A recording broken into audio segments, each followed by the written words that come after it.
Alors, on a considéré d'autres pays, d'autres options, parce qu'il y a de l'intérêt partout, il y a un engouement, il y a beaucoup de pays qui veulent organiser. Et nous avons fait notre diligence, nous étions partis visiter des pays comme l'Angola, on a considéré la Tunisie, le Maroc, l'Afrique du Sud. Et au finish, c'est un pays que nous connaissons, c'est le siège de NBA Africa est toujours là-bas. Euh, Ils ont organisé l'Elite 16, la partie Est, pour le qualif que la FIBA organise. Cette année, ça va s'organiser, je crois, dans 2 semaines à Johannesburg encore.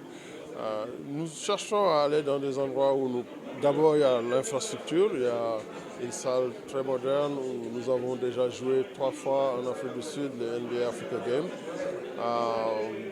Donc c'est un pays qui est accessible.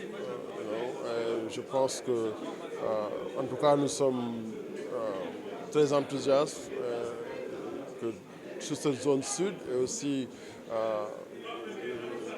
le désert de Kalahari est un emblème en Afrique et nous cherchons aussi à travers cette ligue d'exposer ces sites géographiques du continent africain.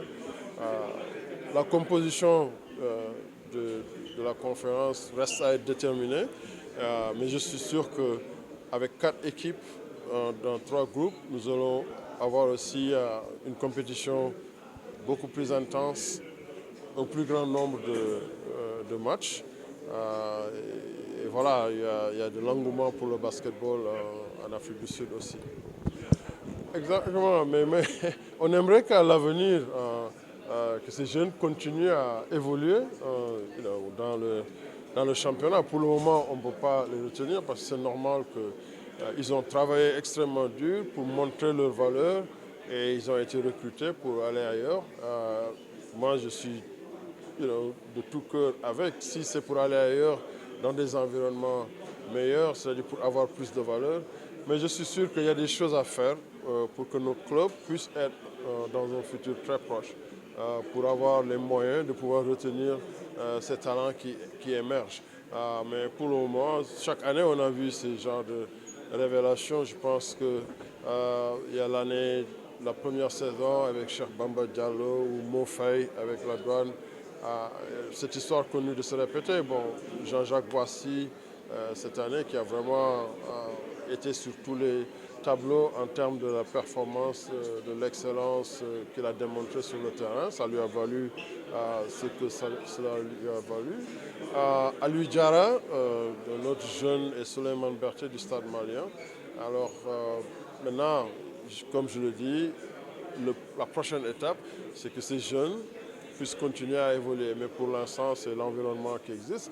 Il faut que ce qui se voit au niveau de la Basketball Africa League se réplique, se détienne au niveau des championnats nationaux. L'objectif, au bout du compte, c'est de voir ces clubs très forts, très organisés, avec des moyens pour pouvoir développer du talent localement, retenir ce talent.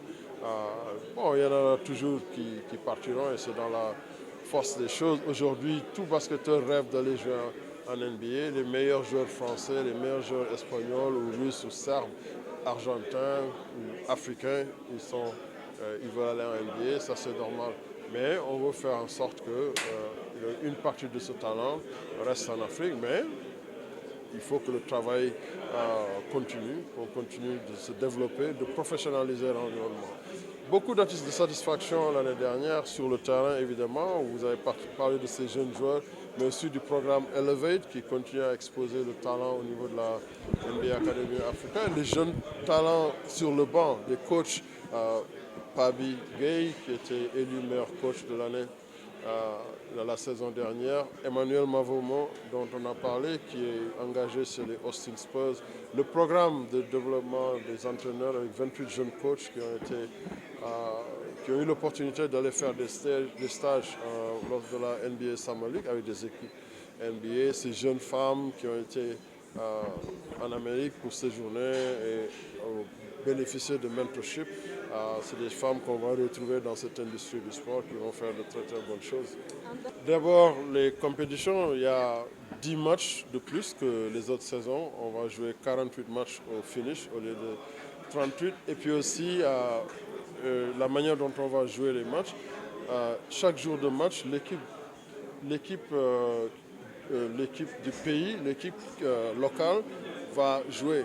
Et l'objectif, c'est de pouvoir attirer des supporters dans la salle pour chaque match. Aussi, dans les phases finales, l'innovation, c'est qu'on va jouer, chaque équipe va jouer un match avant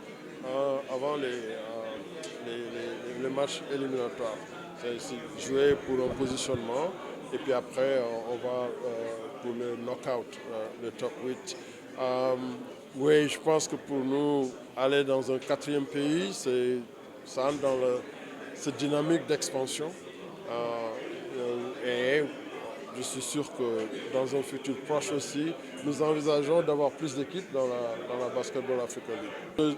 En tout cas, comme on dit, ils sont allés en finale l'année dernière et je pense que ça doit vraiment les motiver.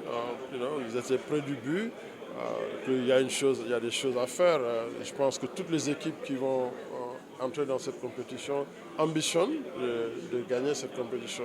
Mais c'est vrai qu'avec le vécu ils ont été là, ça doit vraiment leur donner encore plus d'envie de se regrouper. Maintenant, je ne sais pas quel changement ils ont opéré, est-ce que ça va être le même effectif ou pas, mais c'est une équipe quand même qui est organisée, ils ont toujours fait montre d'ambition. Alors j'espère qu'ils vont revenir pour pouvoir performer dans la mesure de leurs ambitions. Alors très prochainement, lorsque nous allons annoncer